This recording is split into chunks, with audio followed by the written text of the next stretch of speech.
Ladies and gentlemen, now it's too late with Alan Mosley. Guys, welcome back. Blah, blah, blah, blah, blah, blah. Everybody, shut up. Shut up. We're starting now. All right. That's how I treat the audience. That's how I treat the audience that's not actually there. So, robots don't have feelings. All right. Anyway, guys, welcome back for another episode of It's Too Late. I am your host, Alan Mosley, joined as always by the number one producer in late night, Dave Willamowski. Dave, how are you doing? Doing great. I always think I have to have something clever to say here, and I never do, so I'm just not even going to try. I'm glad to be here. Boy, imagine that. Dave's not even going to try, you guys. Boy, really changing things up on me here at the last second. We are coming to you live on all play. Yeah, we're live, but actually for real, like we used to lie to you guys. but we actually are live. I want to start off tonight by really giving a big thank you to our wonderful audience. And I mean that because this is what we did. We decided we wanted to start putting some content on Twitch. Because Dave and I were talking about, like, you know, playing Minecraft and that's pretty much just it. We're going to transition to a gaming channel. Yeah, we're just going to be a gaming channel. And I was like, but let's not do that until we game the system by getting Twitch affiliate before we actually start streaming games on Twitch. And our audience got together and they made it happen. So we are now actually affiliates on Twitch. Here's actually a live look at me when I found out that we're affiliates on Twitch.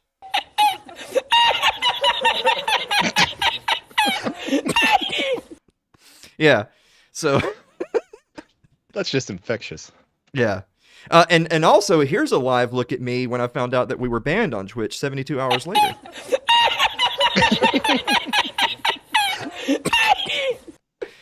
I'm a pretty even kill person, I guess is what I'm getting at. But in other news, I want to check out this story right here. There was a lady, like, you remember how we had our little inside joke about Alan's dead baby flea market? Oh yeah. Yeah, because I only deal in post-market product, you know, the dead babies. But here was a lady at a Walmart in San Antonio, Texas, that's looking for a live one. Check out this article right here from My San Antonio. Texas woman arrested for attempting to buy child at Walmart. I mean, I didn't know that's something they offered. Yeah. I mean, if if you were gonna just randomly choose a place to find one, Walmart's, you know, like, have you seen the shelves lately? Yeah, they're getting barren sections. Yeah, that's why she had to buy a child, because she had a barren section. That wasn't even a joke. Sorry, I'm gonna get better at that. That felt good because that wasn't even a joke in my notes. That just Dave, you made that happen. I did. So yeah, very good. Feeling good. A Texas woman offered $500,000 to another woman at Walmart in exchange for her child while standing in line at self-checkout last week, according to police. Crockett Police Department sent over an officer. According to the arrest affidavit, the mother had a baby in a car seat and a 1-year-old in the cart. The affidavit states that the woman began commenting on her son's blonde hair and blue eyes. Oh, she's looking for one of them purebloods. You know what I'm saying? Yeah. Mm-hmm. Then she asked how much she could purchase him for. The mom tried to laugh off the comment, thinking that the lady was joking. However, she then offered her $250,000. And when rebuked, she followed her into the parking lot and upped her offer to $500,000. They actually have the picture. Do you have a picture of the lady that offered the money? Yeah. Yeah. Jesus Christ. Oh man, that's terrifying. Yeah. Ooh. All right. Yeah. You know what? How about we just don't revisit that ever again? That's gonna come back later tonight. Yeah. In a bad way. Yeah. I mean, that looked less like the picture of a lady that wanted to raise a child and more one that wanted to consume a child. Yeah. All I'm saying is $500,000 is a lot of money. It's a lot of money. babies are relatively easy and fun to make. I mean, yeah, for you. Yeah, I just watched. I mean, oh shit.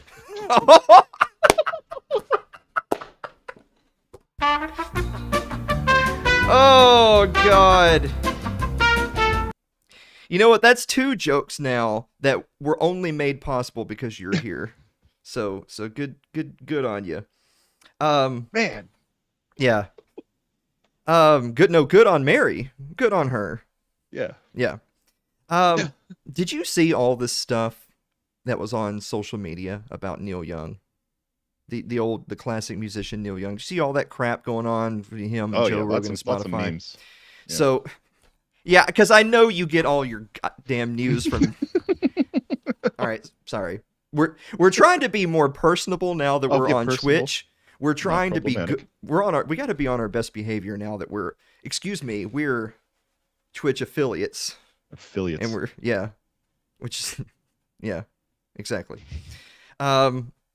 So Neil Young made this big stink because he put his dusty old foot down. He gave an ultimatum to Spotify and said, if you're going to have someone like Joe Rogan on this platform spreading all this misinformation, then I don't want my catalog of music on here. It's either him or me. Do we have a picture of Neil Young? Oh, yeah. Yeah, there he is, right there. Yeah. Wow. That's a Yours handsome... have not been good. Yeah. I was going to say, that's a handsome scarf. And, you know, all those old rockers always had those floral scarf things, you know. Oh, yeah. Yeah. So, anyway, I literally read right before we started the show that it turns out he didn't win. It turns out it turns out Joe Rogan is staying and he's got to go. Imagine that when Spotify pays like $50 million to have Joe Rogan, and he is far and away the most watched and listened to program, including actual network television news. He gets to stay and you got to go. Unbelievable. Yeah, it's kind of sad. But I tell you what, I bet this decision really enraged tens of fans. Dozens. There's dozens of them, Dave. Dozens of them. I saw a bunch of people making jokes because they were like, they actually thought that it was Neil Diamond. They were like, Sweet Caroline's a really good song. I bet it gets lots of listens. And I was like, that's not Neil Young. It's Neil Diamond. So those same people couldn't name a single Neil Young song. And so. Yeah, I only know that one song where his name comes up and it's not in his band. Yeah, it's the one I'm not allowed to sing. Yeah. Yeah. Well, now that we're on all these fine platforms and we're monetized, we can't. We'll get sued for copyright if you do too much music that's not ours. You know. Yeah. Plus, God, that's like, you know, I saw all these people like making that exact joke that you just tried to make, and Aaron just did in the chat. Yeah. Aaron's actually our official Twitch mod. You know, you get one of those when you become a Twitch affiliate. They assign you a Twitch mod, and we got Aaron. And as it turns out, he's way more likely to get deplatformed than we are. I don't know what that means for our chances. Maybe he's like a distraction from the actual show. They'll be keeping an eye on him. Yeah. Oh, he'll take a bullet for us. Yeah. Yeah, when the banhammer comes, they'll get him first, and then we'll be on the lowdown for 30 days before we get our mod back. I wonder who they'll assign to us after Aaron's gone. All right. Anyway, and finally this evening, before we take our first break, some big political news.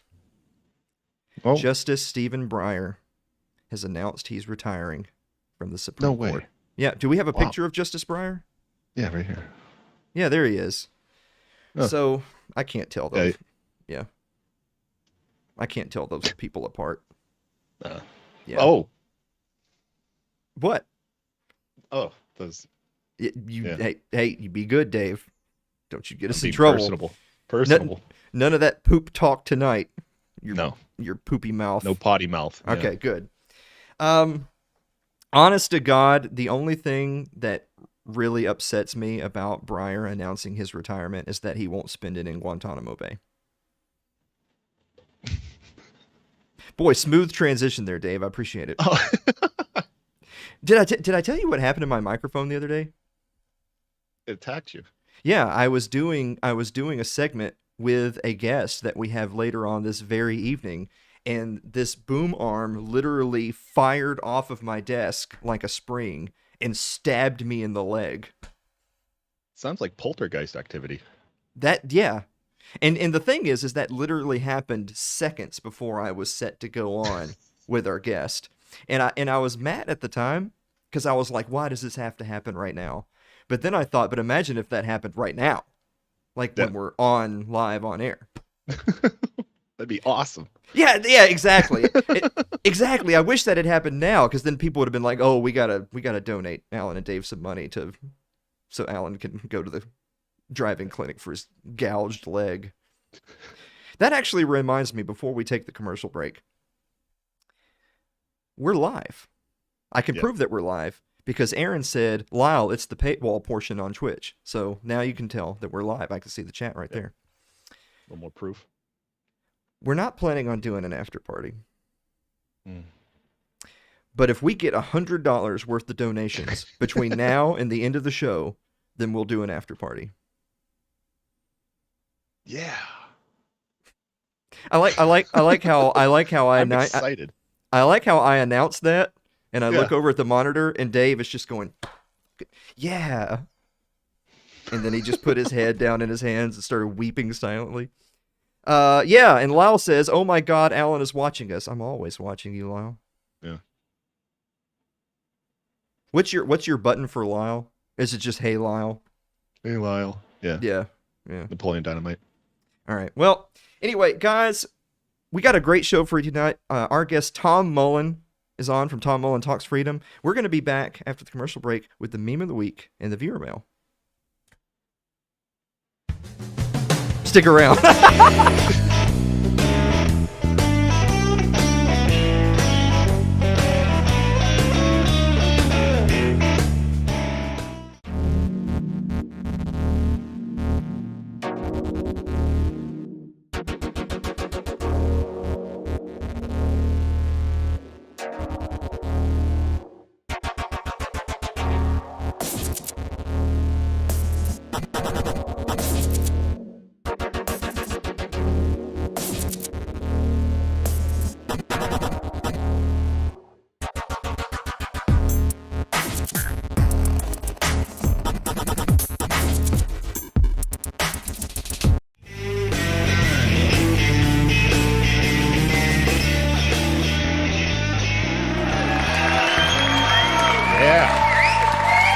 Welcome back to the show, everybody. Welcome back to the show. I just remembered we have a sponsor for tonight's show. Oh. It's Tennessee Hot Sauce Company, which I have right here. Check out. It's Tennessee Hot Sauce Company. This is one of their... Jesus, I don't know. I probably should have pulled these up before the commercial break was over. But it's Tennessee Give a Hot look Sauce over. Company. That's TNHotSauceCo.com. This right here is the Blood Orange Ghost, and they actually have all the different flavors rated from personable to problematic. This Nice. one right here is problematic. Oh, I tell you what, we'll sweeten the deal. crack it open. If we hit, yeah, I know, right? If we hit $100 in donations before the end of tonight's show, which is live, so I'll know it. Not only will Dave spend the after party here with us and then lose his job, I will drink. I'll drink from the problematic bottle. Whoa. Yeah, We both get to suffer. yeah. I already told you. I feel like this really isn't a big deal because, like, if you've done the chip, it's like pfft, I Yeah. washed the chip down with this. You know, like this actually muted the chip for me. So anyway, that's TNHotSauceCo.com. I think you go there and you type in promo code "It's Too Late," Yeah. and Yeah. and then I think they just cancel your order. I'm not. Mm. Yeah. So I think the whole sponsorship thing would work better if we had some kind of some kind of a thing. Thing. Like, Oh, yeah, like a we're- promo code. Yeah. Yeah, like where they would know, oh man, look on all these Or- sales we got because of It's Too Late, you know? Affiliate link or something. Yeah. Like right now we don't have one, which you know what that means, don't you? Is now all the sales they get, I claim that it's because of us. I did that. Yeah, you can only assume. Yeah, like I'm Obama. You didn't build that. Mhm. Yeah, we did. Maybe you should get some stock options or something. Adam Sakosan says viewers with money would help. Well, Adam, go knock on doors up and down your street with Ron Paul stickers and "It's Too Late" mugs, and ask them. And Tennessee Hot Sauce Company have a box of those too. Yeah. Tell them if they'll give you $20 to donate to "It's Too Late," you'll drink out of the blood orange habanero bottle. All right. Anyway, I'm gonna open my fortune cookie. All right. I got like another. I got another fortune. Remember last week we opened fortune cookies and it said something really positive, and then we lost the clip, and so we had to record it again. And then the second fortune cookie told us to go commit a felony. Remember that? I remember that. Yeah. And then all hell broke loose on the stream. Yeah. Yeah. I'm hoping. Yeah, Dave, it did. I was trying to give you a pass on that, but since you brought it up, no, the PTSD was all right. That is absolutely amazing. I think we could probably set something up so that people can read this. Like, can't you just do another Allen cam and zoom it in right there? Like, isn't that something that you can do? You know what? Actually, it would take some thinking. Yeah. No. I got it. This is what I'm gonna do. I'm gonna make another. I'm destroying like your hard work here, but I'm terrified right now. Yeah, no. It's fine, dude. It's fine. It's fine. Yeah, because see, look, there's two me's, but I'm gonna zoom it way in. Like, watch this. Pew. Hello, friends. Wow. All right. Can y'all read that? It says, in retrospect, it was inevitable. Like, I swear to God, like, we don't plan this. I just opened the cookie, right? Like, there's no way I could have known that's what it says. But the cookie, look at this. Look. It was inevitable. That's what we're going to say. All right. All right. Yeah. So there's a reason why we don't do production live. You know what I'm saying? Like, yeah, play it ahead. Yeah, I'm gonna get rid of this because I feel like y'all are like in my business. You know what I'm saying? Yeah. Yeah. Where's the remove button? There we go. All right. See your pores. See your pores, or see you are poor. Is that? No. I can see your pores. It's a nice camera. Thank you. It's the only thing I still have that hasn't left me. Wow. Hey, Dave. Yes, Alan. What time is it? It's time for meme of the week. And it worked. We're so over time now because of that damn cookie. Yeah. For only $10.99, you can let every visitor to your house know you're struggling. I am enough. Do y'all have any of those types of things up around your house? I think we do. Oh. Well, I'll say no more. Yeah, me too, because I don't want to get in trouble. Yeah, it's over for you no matter what happens at this point. But we do have a bonus meme. Check out the bonus meme. If the food runs out, we still have each other. Well, it's wholesome. Yeah. Mary says, I clicked a green button next to the chat box and it did something with coins. Not sure what that was. Dave, I think your credit card just gave $500 to It's Too Late with Alan Mosley. I see what happened. Yeah. Link your Amazon up to your Twitch and just click around. Yeah. Hey, in my defense, I told people to subscribe with Twitch Prime. It's not my fault that they decided to go a step further and just type in their credit card information in chat and hit enter, all right? But I took that as an invitation. You know, on the old, I have a cookie too. The time you're taking to ask if you can do it is time you could have been doing it. Oh wait, yeah. All right, here, I'll open it real quick. All right, hold on. All right.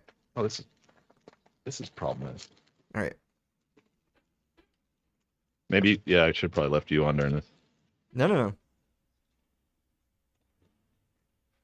I need my readers. Jesus Christ. A leader is powerful to the degree he empowers others. That's boring. All right. You got cooler Chinese places than us, I think. I don't know if that's still acceptable for our new Twitch partners. No. I don't know. But I mean, they're the ones who approved us for affiliate. You know what I'm saying? It's like, Like, I feel like they've accepted responsibility. Yeah. It's their fault. The only thing I'm seeing in chat is people yelling at each other on Twitch about Twitch. So maybe this was a mistake. Are you enjoying the cookie? Yeah, it ain't bad. All right. Still crunchy, so. Well, on that case, since we're now like 20 minutes over time, let's go ahead and answer the viewer mail.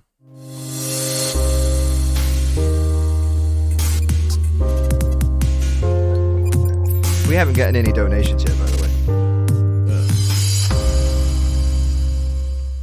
I feel like it's unlikely that we're going to hit that donation marker because we're still 100% short. Well, if you do the math, that's going to exponentially grow. But what's an exponential growth from 0 to 0? Right? I didn't do math. I don't do numbers good. All right. Eric Eli writes, Dear Alan and Dave, do you think Asian, Hispanic, Middle Eastern, Native... Why is it... It's going to be a racist viewer mail question, the very first one. We're not going to make it on Twitch. You know that, right? Mm. All right. Etc. people feel left out of this black and white world. Huh. My initial reaction was to say I don't think those people feel left out. But ironically enough, I do happen to have a significant other that is of a whiteness challenged persuasion. Challenged. And she tells me all the time that people just assume that she's a race that she's not. Yeah. Like they don't, they just assume like, oh, well, you're Mexican. And I was like, well, Indian and Mexican do end with the same syllable. So, I mean, they're practically the same people. Yeah. And then other people think she's black. So I guess what I'm saying is they're racist, but we are all inclusive on this channel, twitch.tv/Alan_Mosley. That's right. Sup today. Oh. Even if you're a different color. Mm-hmm. Especially. There you go. I feel like saying even if probably didn't. Right. Problematic. Brian Johnson writes, Dear Alan and Dave, I'm really happy with the people actually typing Dear Alan and Dave now. Yeah. It only took 4.5 years. Mm-hmm. What is a Lawbert? You guys. I actually looked it up. I got the tab. Okay. All right, go ahead. Yeah, it's a derogatory word for a self-proclaimed libertarian who embraces ideas of internationalism and leftism as opposed to nationalism and libertarianism on one or more issues.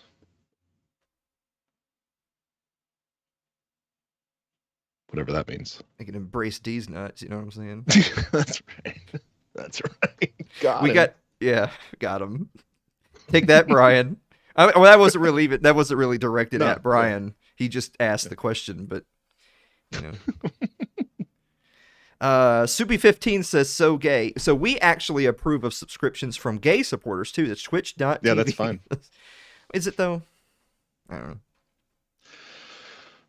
know. Ryan Seifert writes, Dear Alan and Dave, if you were stripped of your U.S. citizenship, what country would you move to? That's a good question. It's a tough one. Have you thought about it? Not really. I mean, we're the beacon on the hill, the last bastion of liberty. Where else are we going to go? First of all, Lawbert, who's we? It's our team, right? Yeah. Okay. I mean, Lieberland is that technically even a country, or is that all just a scam? It's just a Fed honeypot. Oh yeah. There's a lot of mayors and stuff there, I think. Yeah. Isn't it like Scotland or something where you can pay money and they'll give you 1 square foot of land and like declare you a lord and you get a title and all that shit. You know what I'm talking about? Yeah, I don't know where it's at, but I don't think it's as popular as Scotland. We'd all move to our own little 1 foot tract and wait out. Just stand there. Yeah. Celeste is right. Not the Ukraine. No, we've ruled that didn't one come out. Up. Yeah. Yeah, not the Ukraine. I don't think there's going to be a war. Like I feel like I'm leaning no on World War III. What do you think? I'm almost, I don't know. I'm almost worried that this is going to be their way that they're going to fix the economy. I think they're scared, and maybe if we like take out a few million people and get the war machine going, it Hmm. fix everything. It's funny. I just said that I don't think anything's going to happen, but I have a friend who has a 19-year-old son, and I actually messaged him with like a headline about the Ukrainian Yeah. situation and Oh said, man. "Oh, your son has something to do this summer. That's neat." Oh my gosh. All right. So anyway, uh, yeah, I mean, you don't want idle hands, you know? Mm-mm, mm-mm. All right. Devil's playthings. Yeah. We're not going to make it on Twitch. Like, No, we're not. Yeah, No, right. not if I keep pitching those. All right. Well, so you'd rather catch than pitch, eh? Ah, there we go. I was waiting. All right. Tim Weissong writes, but there's nothing wrong with that. Your No. money is just as green and gross as everyone else's. Disgusting. Inclusivity. Yeah. Tim Weissong writes, Dear Alan and Dave, would having native monkey species here in the U.S. be a good or bad thing? Mm. I was confused by that question when it came in, but I saw the thing. Oh, yeah. Like y'all have got some new Yeah, new creatures in your neck of the woods, and so that's not. So that question went from being hypothetical to like, what are you Yeah. going to do about it? What are you going to do about the diseased monkeys roaming the woods? Yeah, they can't just be monkeys that are going to that like what those monkeys do, by the way? Their way of attacking is they try to rip your balls off. Did you know Oh. that? Yeah, Very specific. because that no, Effective, yeah. well, it's not me. That's what they do. They do that though, for real. So if you get attacked by like a chimpanzee, there's a couple things you need to do. First of all, protect your sack. Yeah. And Duck and second of cover. all, accept death anyway, because it's going to happen. Like if you They're have you ever strong. seen those things that have like alopecia, and so you can see they're swole.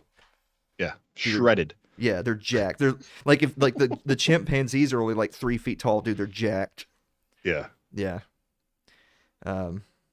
You know, Talk- if they like eat ticks or something, that'd be cool. We could have a few around. Yeah. So Protect your instead nuts. of getting Lyme disease, you get Ebola. Yeah. That's fantastic, Dave. Yeah. And castrated. Yeah. Carl Huber writes, Dear Alan and Dave, I don't really answer these questions. Have you noticed that? Like Yeah, I we just mock, start talking about I other ask things. you the question, and then we just all right. Dear Alan and Dave, do supporters of this page prefer red or white wine? Do you prefer red or white wine? I think white if you're a normal not white, no, red. Man, I got it wrong. Oh, you were just about to say, I think white if you're normal. God Yeah, damn no. it, Dave. We're trying to be more personable and less problematic. Yeah, I'm gonna say red if you're drinking wine. Okay. Soupy's got the right idea though. Bourbon if you're a man. I mean, I don't drink, so No. Crazy thing. would red? Okay, here's my question. I'm going to answer the question with a question. Would red and white wine be the same thing as Coke and Pepsi, where like if you just mix them together, people just lose their shit? I don't know. I think people go back and forth. I'm sure they have their favorites. No, come on. The people that go back and forth are perfectly welcome on this Yeah. this channel. We're Yeah, accepting, inclusive. yeah, yeah. What was that Biden quote? That poor kids are just as talented as Just as- white kids. yeah. Yeah. I didn't know the president said that. No, I the didn't president say, said yeah, that. He's problematic. yeah. We're gonna get flagged when I'm like I'm quoting the president. Mm-hmm. Hashtag save our democracy. All right. You know what the thing was is we didn't get enough viewer mail. Like a whole bunch of people give us viewer mail every week, and I noticed this week we didn't get it from as many people. But we got like 12 questions from the same 2 people. And so as punishment for the people who didn't give us a question, I'm going to answer all of Carl's questions. So Carl Huber also writes, Rapid fire. Dear Alan and Dave, why are towels considered dirty when you get out of the shower clean? Because they don't make water hot enough to wash this off, Carl. Yeah. There's All right. Carl Huber writes, Dear Alan and Dave, if two mind readers read each other's minds, whose mind are they really reading? Whoa. Our Lord and Savior Jesus Christ. Oh, I thought it was like putting two mirrors facing each other. Like, what's in there? You can't look. Just nothingness. Carl Huber also writes, Dear Alan and Dave, is there a connection between our lifestyle today and the rise in mental illness? We approve of everyone's lifestyle choices on this channel. It's twitch.tv/Alan_Mosley. Yeah. I've heard Dave doesn't, though. Dave doesn't care for your bullshit. I got excited because we had a notification.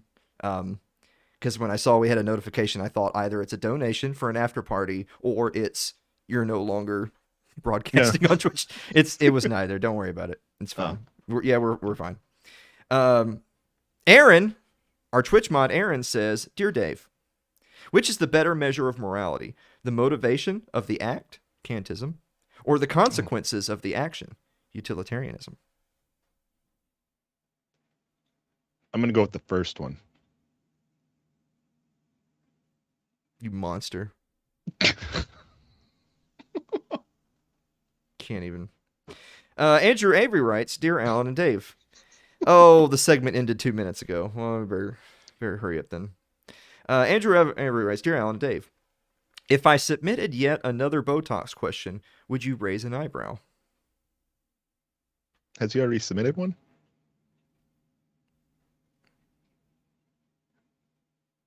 Can't remember.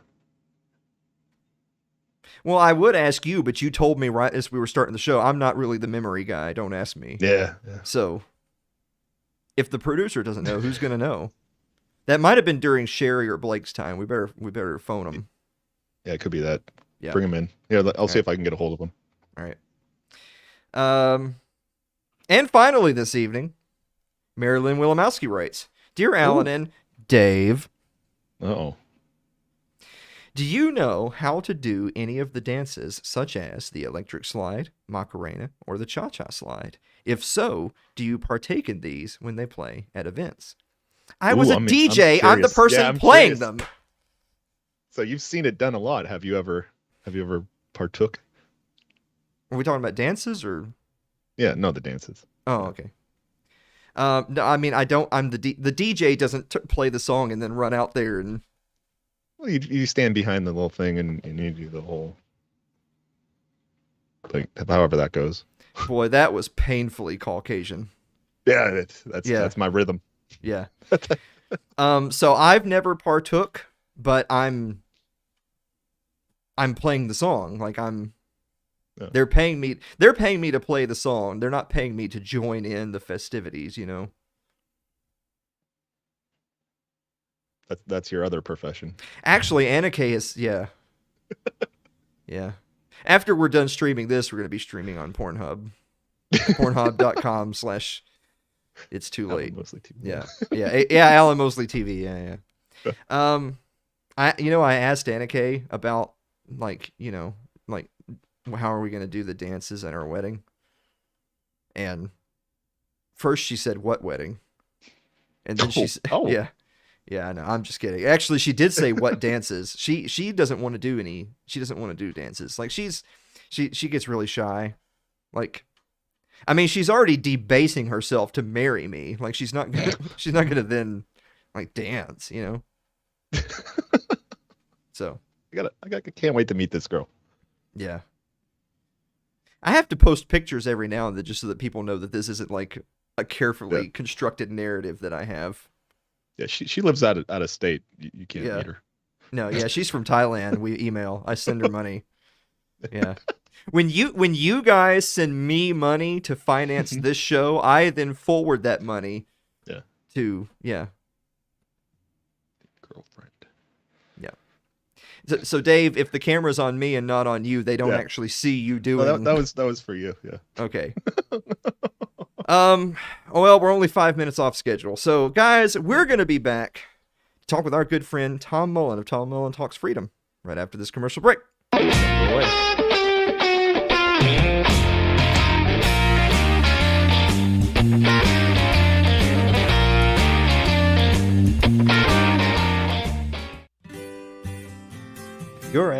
playing right now, reaching thousands of potential customers.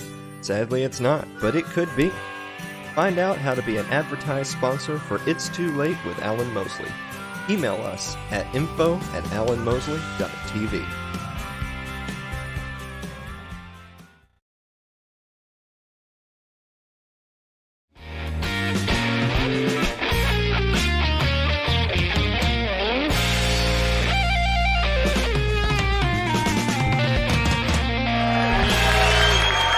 Guys, welcome back to the show. Our guest this evening is the host of Tom Mullen Talks Freedom, is the author of Where Do Conservatives and Liberals Come From? And Whatever Happened to Life, Liberty, and the Pursuit of Happiness. And also, A Return to Common Sense, Reawakening Liberty in the Inhabitants of America. His latest ebook, which you can see right here, is titled It's the Fed, Stupid, is available for free by signing up at his website, which is tommullentalksfreedom.com. Tom Mullen, welcome to the show. Great to be here. Thanks, Alan. We were just talking right before we started today, so I will allow you to have some tissues on standby in case you're still mourning the loss of the Bills last night. Oh, we're used to it over here in Western New York. There you see, that's the spirit right there. See, I'm a Cowboys fan, which I didn't mention before we got started, so I know now you'll never speak to me again. But the thing is that I told people, look, I knew that Dallas was going to lose in the first round. I knew that. And so when you just know that that's going to happen, and then you know that you can just enjoy the rest of the playoffs without any anxiety, it's really liberating.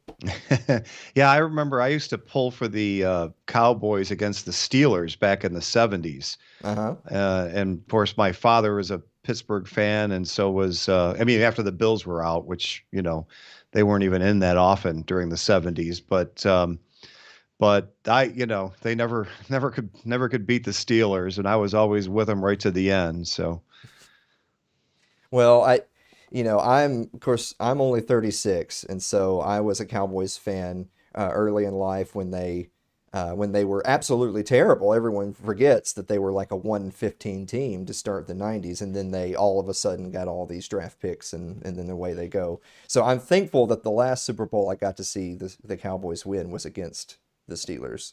That was kind of like a catharsis, if you will, for I think a lot of older Cowboys fans, and they paid for that with now 30 years of misery. I forgot they did beat the Steelers in the 90s. That's right. Yeah. So Tom, I showed everybody earlier. Here's the cover right here. In It's the Fed, Stupid, and you've got look at all those signs: tax the rich.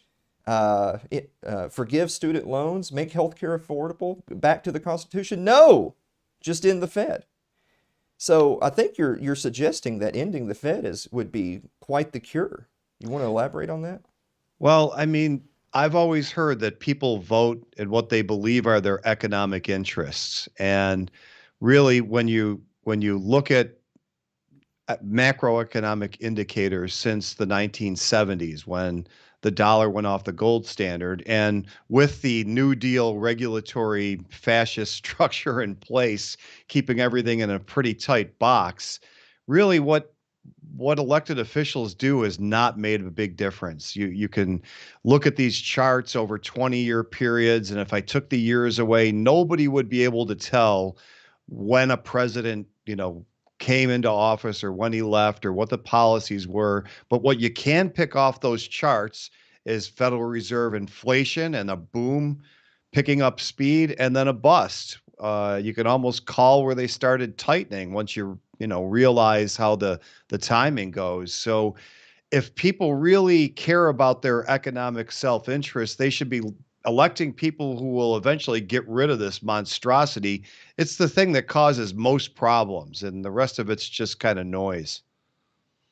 Well, it's interesting. I know a lot of us are Ron Paul fans, and Ron Paul, when he ran as a libertarian in '88, he's talking about the Fed, and then in the '90s and the 2000s, he's talking about the Fed, and then when he runs again as a Republican, 08, 2012, he's talking about the Fed, and I know that probably wasn't the most popular thing to do, but it did, in fact, sort of bring discussion of the Fed into the mainstream. And then you fast forward to now. I mean, historically speaking, I mean, we're talking about that was yesterday, and now you fast forward to today, and we're sitting around thinking, boy, I wish we could just go back to 1996, right? Like just what has happened since the pandemic. I mean, just what's happened in the last few presidencies makes even the few presidencies before that pale in comparison. Yeah, you could say that again. I mean, it's bewildering, and I've been around for quite a few of these miscreants in the Oval Office, and what's gone on the last 2 years, and it really wasn't even done by presidents. It's done by bureaucrats, and that's another reason why the New Deal was so terrible, that it established all these federal agencies, which are all unconstitutional as insofar as they write rules. Um, because the legislative power is supposed to be delegated to Congress. Not that I'm a big fan of the sacred Constitution, but they ought to at least follow their own rules. I mean, that's where they say they get their power from. And, it was really Fauci. And to be honest, I mean, Fauci didn't even do any of this. He just recommended, and all of these Democratic governors just followed his lead and shut the whole country down. Yeah, and I shouldn't just say Democratic, most Republican governors as well, even the few good ones that turned it around, in early 2021, at least through most of 2020, did this. So, yeah, I mean, we're sitting here begging for our overregulated, overtaxed lives of 2019 back, and where we still had the TSA, which has never gone away, and neither will any of this. These masks, these lockdowns, maybe not lockdowns when there's a Democrat in the White House, but none of this is going to go away unless we really push back. Now, you mentioned the New Deal in there, and Tom, I follow you on Twitter, and I know that this isn't the first time that you've brought up that if somebody is complaining about a particular bureaucrat, a particular unelected official in some department or bureau that I'm positive I can't find anywhere in the Constitution. I'm positive I can't find in Article 1, Section 8 anyone has the authority to create any of these things or delegate any of these powers.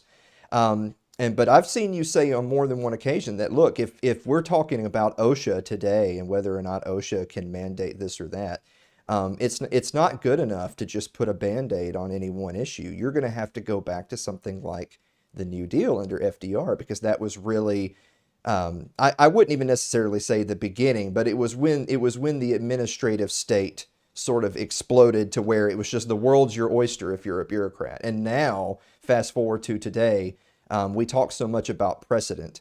I don't put a lot 2 cents into precedent, but our overlords do.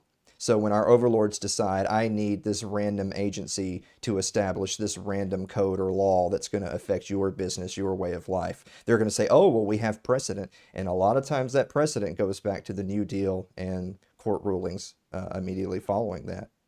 Well, it really all goes back to that, the administrative state, because most of the New Deal was at first struck down by the Supreme Court, and then the Yes. evil guy with this cigarette holder threatened them with court packing, and then one of them flipped, and then let most of it go through. And before that, I mean, again, it wasn't a perfect Ancapistan paradise or anything like that, but at least the legislative power stayed in Congress, where it's somewhat more of an adversarial process. And even with, people looking out for their own corrupt self-interest, elected officials, I mean, at least those played off against each other. When you have the executive department, basically the president just, writing his own rules. I mean, I don't know. I heard somewhere that that's supposed to be like a dictator. And it's gotten to the point now where it doesn't even matter what the president thinks. I mean, these agencies are on autopilot. And if you do get someone who wants to push back, they revolt against him, which that's what we saw with Trump. Not that I agree with a lot of his knuckleheaded ideas, but he did try to do, something he did try to contradict some of the administrative state. And of course, he just got, completely barraged by the media for this and excoriated all around for questioning the Saint Dr. Fauci. I don't know how history's going to look at that, but I hope it's not good. Yeah, I feel like that's that's a topic that is always going to come up with whenever anything like this happens, which is, you know, when we move forward, whether it's months or years down the road, and people start to look back and say, well, look, these were clearly the wrong ideas. These were clearly not the right moves. For me, it's not good enough, and for a lot of people, it's not good enough to just look back in hindsight and say, well, this didn't work. I wonder what their motives were. Were they just benevolent dictators who got things wrong, or was there special interest at work? Because at the end of the day, way more often than not, no one will ever suffer any consequences for their actions. I know you and I would love to have a job where we could get paid six, seven figures or more, and what we actually do is completely irrelevant because we'll get reappointed, or hell, our department will get a raise.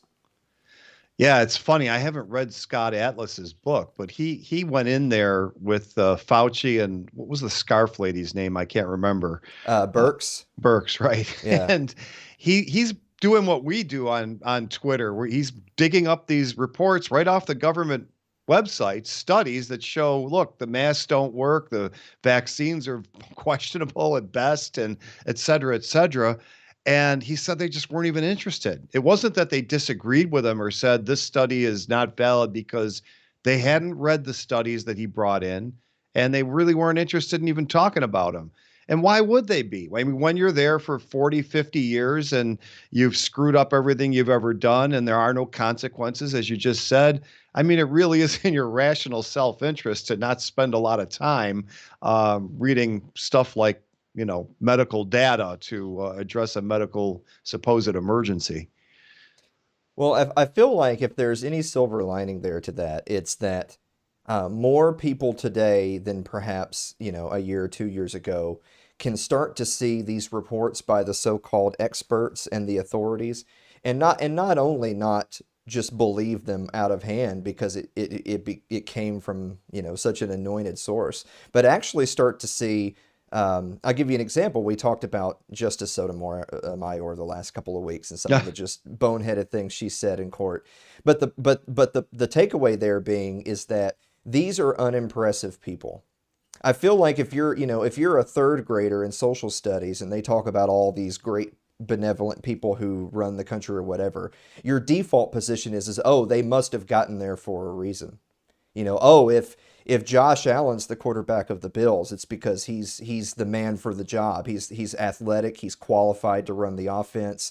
It's a combination of he's better than other alternatives, and there's nobody else on the roster that can play quarterback better than him. It's a meritocracy.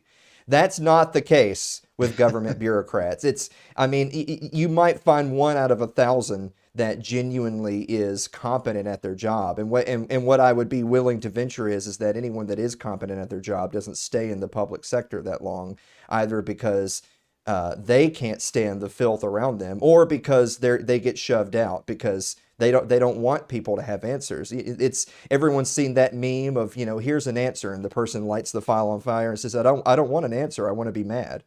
Well, that's how a lot of government bureaucracy is. They don't really want studies from Scott Atlas. They want to pursue their agenda. If his study happened to pursue their agenda, I'm sure they would trumpet it. But if it doesn't exist.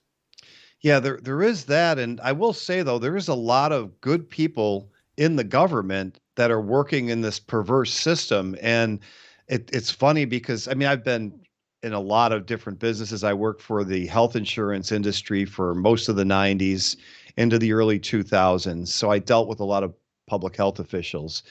And you'd be surprised how many good people are in there, just frustrated as heck. And you know, they just don't understand. Yeah, you're in a system where all the incentives are backwards. This problem is never going to be solved. It can't be solved by the government. The government, it goes back to the old roads question, right? I mean, the government doesn't want the road to be fixed. Then all those people are out of work. Right now, they could say, look, I employed 600 people working on the road. So it's just a system of perverse incentives that can never work, and I would say has never worked.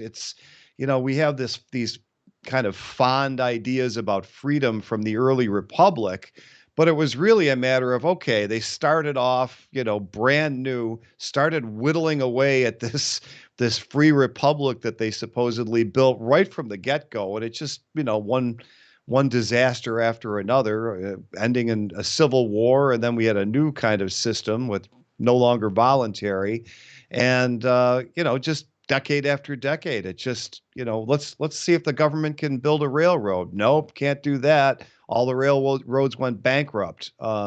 Let's see if the government can solve a recession. Nope, it lasted 17 years, really, if you count it the right way. So did I say recession? I meant depression. I'm using their words now. So, I mean, you really can't go back and point to anything. But if you read a history book, the ones we all got in school, it was, oh, there was a big problem and the government had to solve it. And, there were some people who wouldn't cooperate, or the government would have done even better, something like that. I don't know. That's why I'm just afraid that in 20 years, people are going to look at this COVID thing like that we can all see as a disaster, a nightmare. And I just cringe when I think of what might be written about it. Well, that's an excellent point. I've heard it put. You hear a lot of these folks. I'm gonna affectionately call them boomer cons, that always say the phrase, "We just have to get back to the Constitution. We just have to get back to X. We just have to get back to these days that my rosy-colored glasses remember." And my question immediately back to all those people is, get back to when? What date specifically do you want to go back to in which things were good then that are broken now? And I think far too many people, to your point, believe, whether it was when they were younger, or their formative years, or their grandparents' generation, or the greatest generation. You become great by fighting in wars, or World War I, or whatever, or before the Civil War, or even the founding. Everyone has a date that they say, if we just get back to there, everything's going to be fixed. And it's a hard pill for people to swallow when they do study history and realize, if I was living there then, I'd have these same complaints.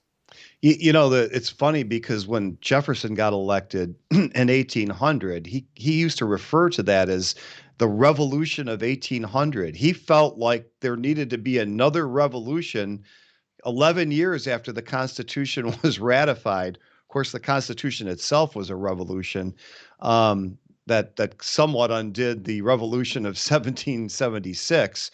But even then, if you went back to that, and let's just say you could erase slavery to get rid of that problem, what did that last? 4 years? I mean, his second term was a disaster. I mean, even he thought it was a disaster. He couldn't wait to leave, and most people hated him by the time he left. So yeah, there is no time you're going to go back and find this wonderful, just right government. I think I probably would never have become an ANCAP if the government obeyed the Constitution, but it really never has. It's just been a matter of time. Like the first Congress did the bank, and after that, it was, just one thing after another every decade or so. Well, I want to switch gears here for a little bit. Tom Mullen Talks Freedom, the podcast. A relatively recent invention of yours. I wanted to ask you, first of all, are you okay? Are you of sound mind and body? What on earth would make you want to start a podcast, Tom? Well, I had this idea. I wanted to be an author for back in the 2000s, and I wrote a couple of books. And the second one I was pitching around, and the publisher, one of the publishers, came to me and said, "This is a great book. I love your writing. I don't know how we could sell it, because only celebrities sell books, and it's even hard for them these days." I've been inside the business now for 6, 7 years. And, but they kept saying, "You got to start a podcast. You got to start a podcast." And I was never the type that wanted to be, kind of in the limelight, or, I like to write. I like to do that. I like doing the show, and I love interviewing the people because, I can learn something, and it's just, it's a fun job. But it's never had that kind of want to be a celebrity thing, but that's what you have to do to get your writing out there. So after all this time, and, I'm in a different place in life now, I finally decided, well, I'm going to give this a try, and it'll give me an opportunity to, grow my audience, and some more people can read my stuff. And I don't know what the heck I'm trying to do, but that's the best story I can come up with. It sounds a little bit like chicken before the egg type situation. Yeah, I mean, John Taylor Gatto, one of my Sure. favorite writers, Yeah. said we're a nation of talkers, right? And that's unfortunately true. That most people don't read very much. I'm not saying that there's anything wrong with like listening to an audiobook or whatever, but most people are not interested in any kind of long form kind of self education. So this is the medium. If you want to reach people, I mean, I'd love to write 10 more books, but if nobody reads them, why bother writing them? So here I am. That's that's such a mirrored equal to what I've heard before that I've written the offhand little article here and there that's been published by the usual suspects and a few friends of ours that I know are mutual friends of ours, but I won't name them so that I don't shame them on air, who they themselves are professional writers. That's what they do for a living. And I would send them an article that I had written and I'd said, "Hey, do you think this is any good?" And they would say, "Oh yeah, Alan, this is really good." And I would say, "Oh great, I think I'm gonna get it published. This is gonna be awesome." And they'd write back, "Nobody reads though." Yeah. And those are people that they make their living writing, right? And they're Yeah. telling me, "Well, don't bother, nobody reads." Well, I ghost wrote a bunch of New York Times bestsellers, two number ones. And I know how many books were sold to get to that number one position. And it's frightfully not that many, a couple 100,000. And, you're a number one bestseller. And that's total life of the book.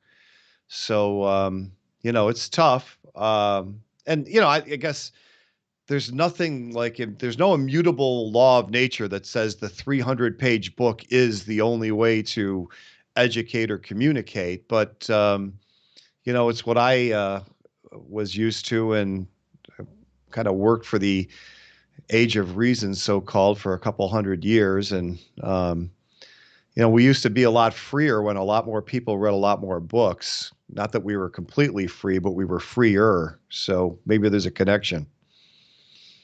Well, on that note, a theme that I carry a lot on this show, which was actually something, it's funny. One of the last times you and I talked, you said, "Hey, give me some topics," and I said, "Okay, I will," and then I never said anything because, as I was discussing with a few of my other friends off air, that whenever anyone asks me for topics, I always think, I don't know, what do I talk about?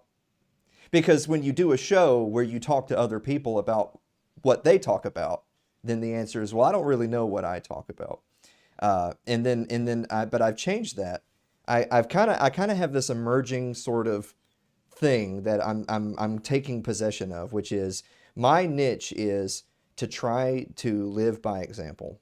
And I don't necessarily mean that in the really classical principle sense. I mean that more in the sense of, you can enjoy a show, you can read books, you can watch sports, you can play music, you can enjoy all manner of things in life. And you can do all of that without asking the question, what's the libertarian position on this? Yeah. That doesn't have to consume your identity and something and I know you've seen this online. If you stick around in libertarian groups enough, you'll run into people that constantly ask that question, and they have this attitude of, well, I just can't be happy until we live in a free society. And I think, wow, you're going to die unhappy then. Because I don't know if living in a free society is in the cards for us in our lifetimes. But why would you let these people steal your happiness? Why would you choose to not be happy because we don't live in a perfect world? And the reason why I brought all that up is that I know that you're a musician. You and I are both musicians.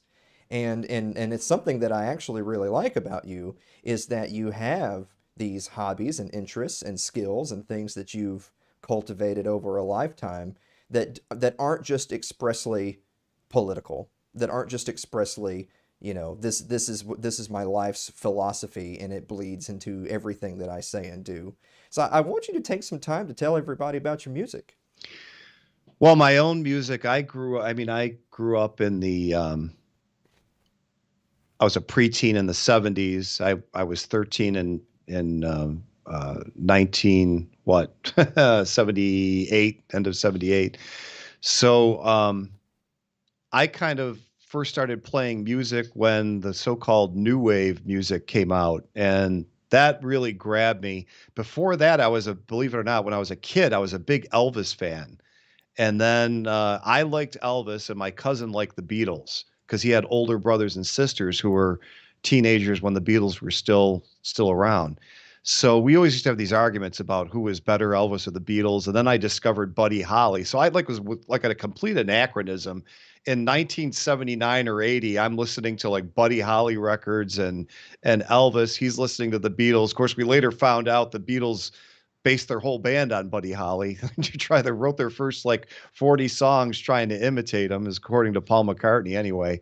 So I liked all that stuff. And then this new music came out, like REM. I bought their first album.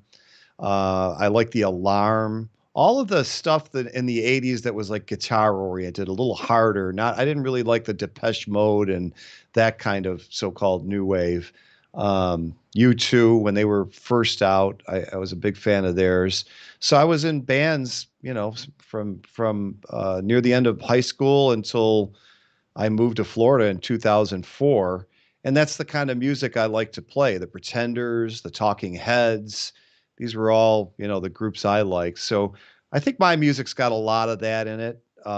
It's definitely got some Buddy Holly in it. I tend to write real melodic kind of stuff, but it's always got to have kind of a little swing to it, a little edge. So I can never really. This is probably why I'm not a big star, other than I'm not very good, other than maybe writing some catchy stuff. But I can never really sell it or give it a visual image. But it's got a lot of those influences in it for sure. See, I've told people a great many times is that before this, I was a jazz musician. And then after I was a jazz musician, I then started a podcast. And so that's how you know I'm broke. Because Right. it's just been one terrible life decision after another after another. But then again, at the same time though, there's certain parallels. I feel like there's if you look at it from a broad perspective of just content creation, with any type of content creation, there's obviously trying to be good at what you do, right? It's just being competent at whatever form of art you do is. But there's knowing your audience. There's finding a niche. There's sort of developing a brand. I feel like all those things are present in Tom Mullen Talks Freedom, right? Yeah, for sure. And I do subject my listeners to Tom Mullen music on the breaks, going to the commercial and coming back. The show intro is a song I wrote called Twilight. So they get it whether they like it or not. And so far, at least they keep coming back. So, it's not scaring them away anyway. But I'm finally getting somewhat decent on the guitar. Like my job was always to chunk out rhythm guitar and sing lead. So the last song I recorded was a song called Invisible Hand. Believe it or not, I don't write very much political stuff, but I wrote a song, I think the only free market anthem that's ever been recorded. I can't name another one. And that one I played all the guitars on. And the people who reviewed it said, boy, this guy really knows how to put together guitar. And I'm sitting here thinking, yeah, that was it. That's all I can do. That was the tall and short of my guitar playing. So I usually get somebody better to play lead and I play rhythm. This is a new question. This will be my penultimate one for you. This is a new question that I have specifically for people that I have on the show that I know they themselves have a product, they have a show, they broadcast something. If I were to say 5 years from now, oh, Tom Mullen Talks Freedom, that was a big success, what does that look like? Well, I just think that it reached a wide audience and the quality did stay up. I mean, so far, I've just had the greatest guests and I appreciate them coming on the show and giving me their time. And if I can keep that and keep growing the audience, and, I know there's tens or hundreds of thousands of people out there who have at least heard something different than they'll hear on CNN or whatever, then I think that'll be a success for me. Yes, amen to that. See, as someone who hosts a late night show, I got to tell you, being able to con/convince a great guest like Tom Mullen to come on, that's just a whole segment of the show where I don't have to do anything. They do all the work. Yeah, no, it's great. It's much easier to interview people than to be interviewed, I think, because you're first of all, you're asking people that you want to get on. So they come on, and then you've usually got a list of things you'd like to know yourself. And I guess if I want to know it, I assume other people do too. So it kind of just the show writes itself in that respect, I think.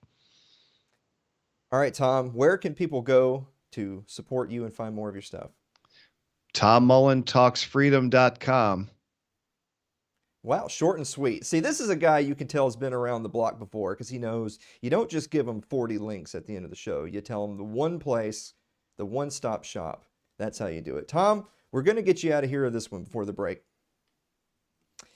If you have 2 lasagnas and you stack one lasagna on top of the other, is it still 2 lasagnas or is it now just a lasagna? I would say it's one lasagna. That's correct. Very good. Way to go. He did it, ladies and gentlemen. He's won the bonus round. It is now a single lasagna. Tom, thank you so much for being on the show. Guys, we're going to be back to wrap up the show right after this break. Don't go away.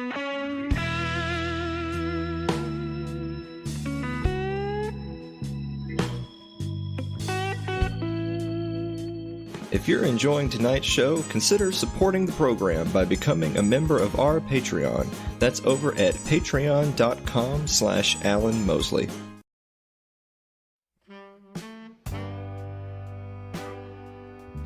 Like our Facebook page. It's facebook.com/Alan Mosley TV. You can follow me on Twitter. It's twitter.com/Alan Mosley TV. Subscribe to our YouTube page. It's youtube.com/Alan Mosley TV. Also, we're now on Odyssey. It's odyssey.com. It's Too Late with Alan Mosley or at Alan Mosley TV. If you're more of a listener than a watcher, you can get us on your favorite podcasting platform of choice. Thanks to Anchor FM. It's anchor.fm/Alan Mosley TV. How about that? How about Tom Mullen over there? Good dude. Yeah. Oh, yeah. Tom's fantastic. I think at the end of the week here, I'm going to be on Tom Mullen Talks Freedom. Oh, wow. Except for when he was on my show, it was, here's some useful information. And when I'm on his show, it's, we're never going to have you back. This is, you're getting this, we're off air.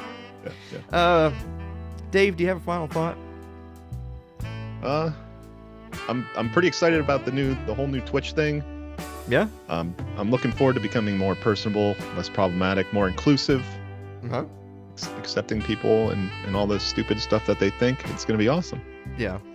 I think it's a bright new horizon for us. I felt like we were on our best behavior this week. Quick shout out to the chat, everybody who joined us tonight. Mary says, is Alan taking his down for Tim? Oh, I told Tim I'd take my hair down. Oh. Get casual. I already lost my tie. How much more undressed do I have to be? You know. That's twitch.tv/Alan_Mosley is that last link. Let me check the live update really quick on donations. We needed $100 for an after party, and the final total is nothing. Oh, just missed it. You just missed it. Maybe if I had said the challenge was $10, we would have done like a 10-minute after party. But yeah, I think we're a little late on that one. So yeah, I gotta go watch some Witcher, anyways. You still, God, how are we gonna do our Witcher segment when you haven't seen The Witcher? Yeah, that's gonna be tricky. Yeah, I think I'm gonna grow my hair out until my hair is as long as Geralt's. Yeah. Ooh, I should dye it white and get those yellow contacts. And so, yeah, yeah. We did get a sub. We did get a sub. So that puts us about 2% of the way to our goal for an after party. That's awesome. Yeah, you've literally got 30 seconds to come up with the last 98% of the total. Guys, No, I hit stop streaming a while ago. The show is over. You said Oh. an hour, right? oh, this is just us. Oh yeah, yeah. This is just me and Dave like to pantomime a program. Just keep us sharp. Guys, thank you so much for listening to another episode of It's Too Late, and we will see you next week. So what do you think? Could have been worse. Oh yeah, it could definitely have been worse. Oh, I did forget one great joke. What I was going to say is Joe Biden said that he pledged to appoint a black woman to the Supreme Court, and I thought, you don't want one of those people. You know, women, right? Yeah. Yeah, women. Yeah. That's it. What did you think I was thinking? No, that's. Yeah, I don't know. You're- I wouldn't even. that's I wouldn't even say problematic. you don't want a woman to this.